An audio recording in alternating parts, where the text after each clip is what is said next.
What's going on, YouTube family? We are back with another video. And you know how we do it. We try to make sure we listen to the voice of the chat.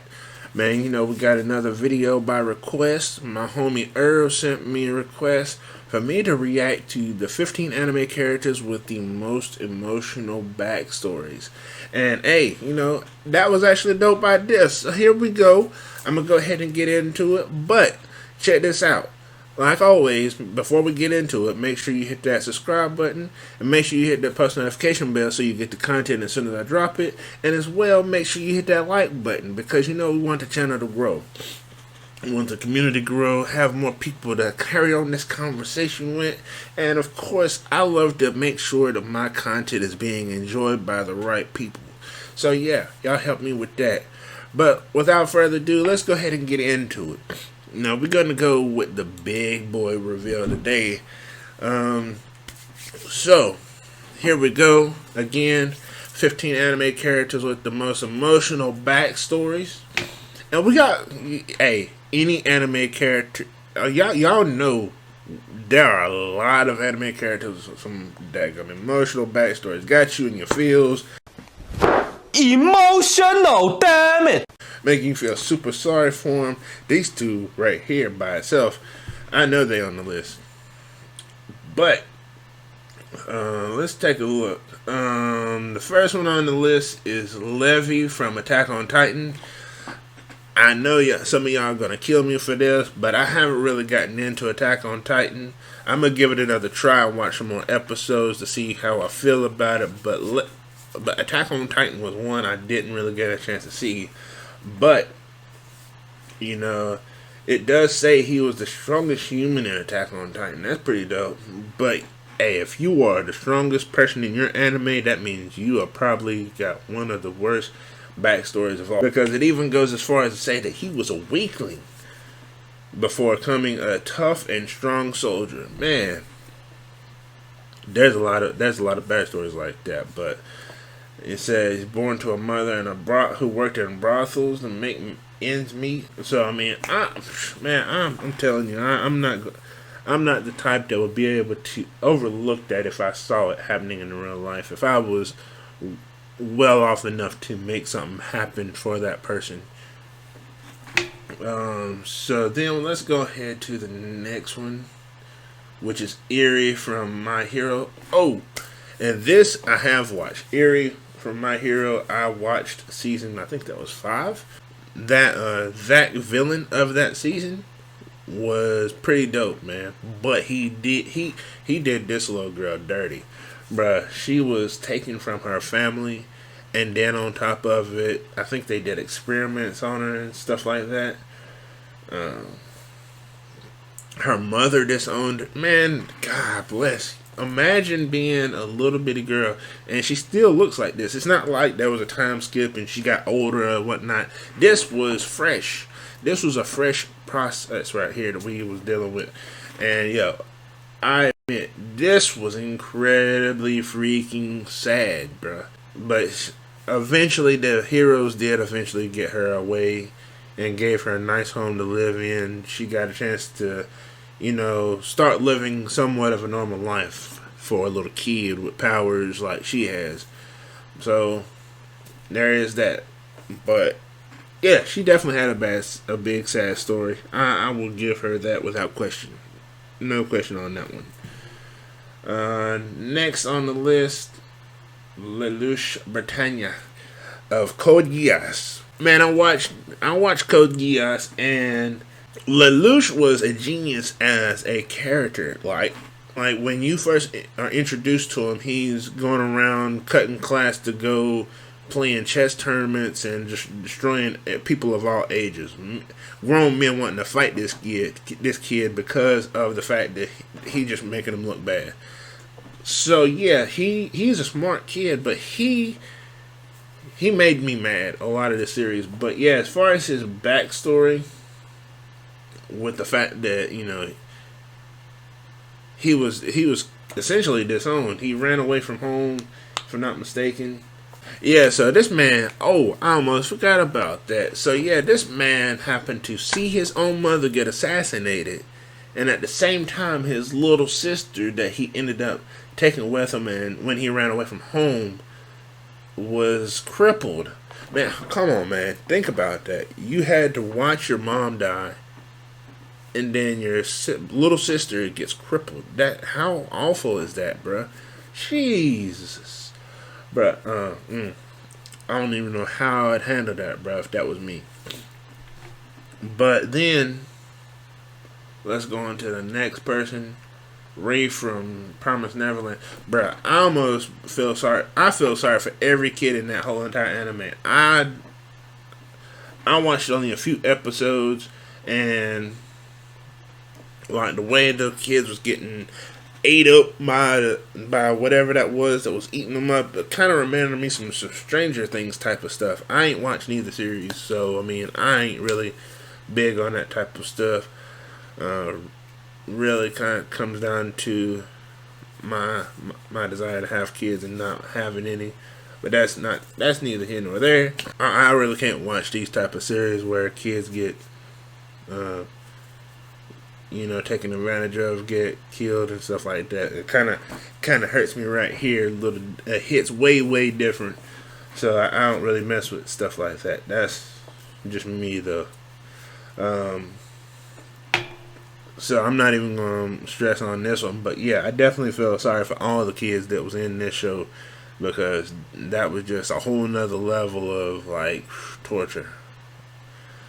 Then we're going to go to number 11, Hitori Chise, the Ancient Magus. Bro, I've never even heard of this anime, so I have nothing to go based off of for this.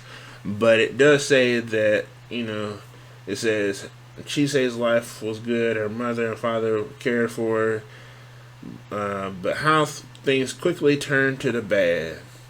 Her dad ran away, taking her brother with him. Her mom couldn't handle the spirits, and her mother could not handle the spirits that Chise attracted on her own. And she tried. What?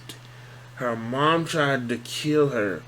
Wow, that's crazy. Bruh, think about your own mom trying to kill you because of the stress of, one, her husband leaving and taking her son with him. And then on top of it, you start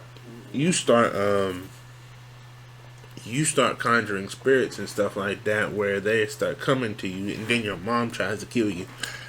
Wow. That's pretty daggum sad. I don't know. You might actually have this one. I don't know. But again, this is another situation kind of like the previous one, so I ain't even really want to touch on this. This one, it got me feeling some kind of way too. So again, then we got Edward and Alphonse from Full Metal Alchemist. I didn't really like this show because I'm not really big on the whole aspect of alchemy, and I was like, it felt weird to me. It felt corny. Like the whole idea of giving up something you love just to get something else in return. I'm like, bruh, that's a whole paradox right there. You got to give up something you love in order to get something that you want back. And sometimes, from what I've heard about this show, is you got to give up something that you truly love just to get back something that you're like, oh yeah, I kind of need that.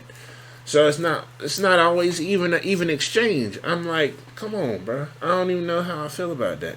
Kurapika from Hunter x Hunter. That was actually a pretty.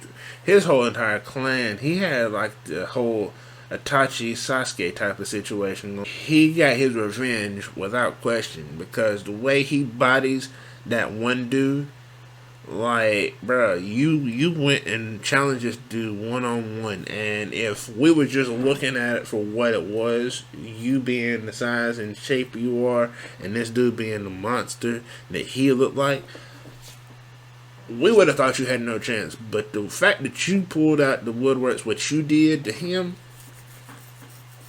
bruh, I wouldn't want to be him at all. Because not only that, and not only after you beat him, you taunted him. So you are a straight savage for that, brother. I don't feel like, if this is ranking in order, I don't feel like he should be as high as he is. He definitely isn't. His story, to me, isn't as sad as some of the other people's, because, we've heard this particular story before. This is, again, Sasuke and Itachi type of deal. Like, your clan gets eradicated. Yeah, that's super sad, but that's been done before. Like, it's not to downplay the fact that everybody of your kind has been eradicated, but that trope has been done in the anime series before. Trafalgar Law is number 8. This man was terminally ill from a young age, and if it hadn't been for his homie getting him that fruit, he wouldn't even be around. So Trafalgar Law was actually super freaking lucky, bro. I ain't even gonna lie. For him to be diagnosed with that terminal illness, and then Corazon coming along and betraying the Don Quixote family to help this kid out. But thankfully, Corazon was looking out for the little homie. And of course, if he hadn't, then we wouldn't have gotten the pretty dope character who is Law. Number 7, Kakashi Hatake. As it says right there, one of the most well-known characters in anime. Do we really know much about Kakashi other than the fact that, his mother passed away when he was still very young, and then his dad had to commit suicide because of being ostracized from the village. He ended up kind of growing up a little bit on his own, and for anybody, man, that's pretty daggum. That's pretty daggum sad. Like, I don't really know how you can get over that, except for just trying to change your environment like he did. He surrounded himself with people who care about him. But man, that's crazy. Think about that. Your mom passed away at an early age. You don't even say why she passed away. I don't remember why she passed away. But then, of course, your dad, who was also just as great of a ninja. The only difference between between Kakashi and his dad was the fact that Kakashi ended up getting a Sharingan, so that helped him to become a greater ninja. But your dad was a super great ninja within the Hidden Leaf Village, and he got ostracized for something that he wasn't even guilty of. Terrible. And then ended up taking his own life, which was really, really bad. Another anime I didn't really watch, Gintama. So I don't really know much about this character, so I can't really speak much to or her. Him. Okay. His. Okay. So apparently, if you watch this, you find out that he's a very funny character. I love funny, so maybe I should watch Gintama to see what's going on. I watched an episode or 2, so it's not like I've never seen it. It's just that I haven't got a chance to watch it to the point where I got caught up and all that good stuff like that. But yeah, that's pretty much where that is. It says that he was forced to kill his master with his own hands by a guy named Naraku. Naraku is always a demon of a person. Like, why does Naraku always get associated with a bad person? Look at Inuyasha. Come on, man. Naraku, why you gotta be terrible, bro? So, yeah. That sounds pretty bad. You had to kill your own master with your own hands. You are forced to do so. Terrible, man. That's awful. Nika Robin, of course, we know all about Nika Robin. That's the homie from One Piece. We know all about Nika Robin. So, yeah, that right there is a sad story too, bro. Because, we got, first off, at the age of 8, you have to run away from home and fend for yourself. And then the whole entire world government decides they want to kill you and chase you down to any end of the earth that you travel to. They got you. They own you. Just because of what you're capable of. Just because you have the ability to read the ancient language that can tell the hidden history from 800 years ago. How terrible is that? Bruh, come on, that's not even cool, bro. You got a whole entire government chasing this little 8-year-old girl down, and she somehow ends up managing to live for a whole nother 22, because of course when we first meet her in the show it's 20 years, and then the time skip adds 2 more years, so she ends up being about 30 after the time skip. And granted, you did actually get caught, but if it wasn't for Luffy and the gang, you would still be, well, who knows what you'd be doing. Because, I mean, they don't want to kill you, because they want your knowledge of, I'm assuming they want your knowledge, but you know what, they've never really truly made it clear if they just want the knowledge that you have, or if they would kill you afterwards. Did they do that? I'm trying to think. I'm seriously trying to think. Would they want to go ahead and kill? I'm assuming they would, because, you know, they killed the rest of the people on Ohara. But just to have you around would still be very useful. It wouldn't make any sense for them to just outright say, I'm going to kill you. But now that I think about it, there have been several attempts on your life. So, I don't know. Well, but still, I couldn't even begin to imagine being an 8-year-old and having to set out on my life. Seeing my whole entire country that I just grew up on being set to ablaze because somebody got a buster call and just the government comes and destroys my whole entire island. So as I'm drifting away in a boat, I'm watching my island blaze. It just so happens that a nice guy named Okiji decides to want to help to set her down the path. But it's weird because Okiji, at the same time, he ends up helping her, but he's calling her a demon child at the same time. So, like, Okiji, make up your mind what you want to do, bruh. Do you want to help her or do you want to demonize her? Make up your mind, bruh. You're killing me. Because you tell the Straw Hats, you're like, man, she's going to end up being more than y'all can handle. So y'all need to stay away from her. So, like, what's the point of you saving her if you're going to keep on driving everybody who wants to get close to her away? Like, you want her to stay alive, but you don't want her to get close to nobody. Like, what kind of life are you trying to set for this girl? Like, what? Come on, bruh. Don't do it like that. And Hellsing. Man, it's been so long since I watched Hellsing that I almost forgot who this character is. But also, when I saw the Victoria, reminded of who that was. She was kind of, her, I wouldn't say her backstory was really that sad. And again, if this is a rating, she definitely does. I don't know if she feels needs to be that high. From what I even really remember, I mean, the really biggest thing was that she ended up dying super early in the series. But, so, I mean, granted, she does die at the very beginning of the series, but Alucard comes and helps her and, you know, keeps her alive. Granted, she becomes a slave to him with the ritual and all that.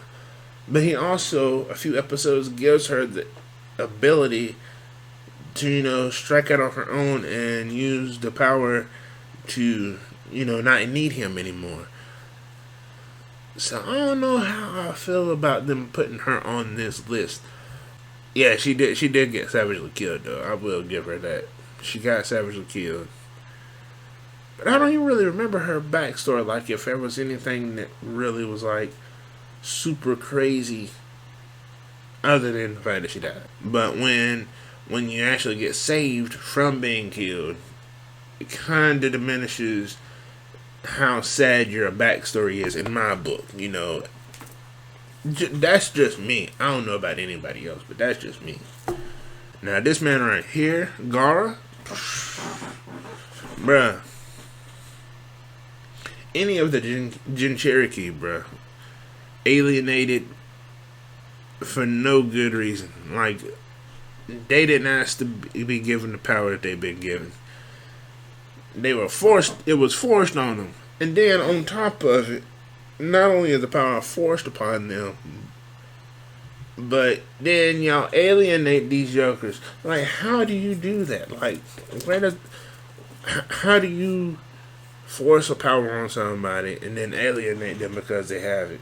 Like, come on, man. Make up your mind. Make up your mind, buddy. Make up your mind. You're killing me. You put this kid through so much. Look at this face right here. Look at this face. Like, come on, man. Like, man's grabbing at his heart. Actually, he's grabbing on the right side. But still, you, like, come on, man. This kid had it rough. Because, his was worse than Naruto's. Because at least with Naruto, you know, people just avoided him. People actually tried to kill this little dude. Right, yeah. Some people tried to kill him. They tried to take him out. But, you know, with his power, you know, he didn't even sleep. Which is the reason why he got them bags under his eyes. But, I shouldn't have laughed at that. But, he got them bags under his eyes because he never slept. And he never slept because that freaking the one-tailed demon was just like, nah, bruh. We gotta be on guard 24/7. We ain't going out like that. Ain't nobody just gonna sneak up on us and take us out like, no. You might as well forget about that, bruh. Pretty freaking sad backstory. Speaking of which, for those who already know, yes, I know that the one-tailed demon is named Shikaku. So don't come for me in the comment section. Don't do that. Don't do that. But anyway, yeah, that was pretty bad. Not only that, but, you know, the actual true story, if for those who didn't catch this, he actually killed his mom while she was giving birth to him, and that's why his brother and sister don't actually like him for real. So think about the fact that not only did you get bestowed power upon you because of a demon that was put inside of you at birth, you also killed your mom. And then on top of it, people alienate you and try to kill you. Bruh, that's pretty tragic right there. That is indeed tragic. And we wonder why this man was crazy at the very beginning of the series. I'm just glad that Naruto came in, like, lended you the olive branch and was like, hey man, we gonna look out for you. You know, I'm a Jinchuriki too. You know, we got you, bro. Don't feel like you gotta go at this by yourself. I'm here for you. So, man, that's crucial. Then we got this Joker right here. I don't know what this anime is. I think I've heard of Dororo, but I don't think I've ever seen even a clip of this anime. So I don't know absolutely positively nothing about it. But just judging from at first glance, I see that this character gained mnemonic powers. Let's see. Oh, in exchange for losing a limb, he gained demonic powers. That's pretty bad. But the thing was that his father sacrificed one of his limbs in order to gain favor with a demon. Wow. Talk about a terrible father, bruh. Oh my goodness. He is a worse father than Goku.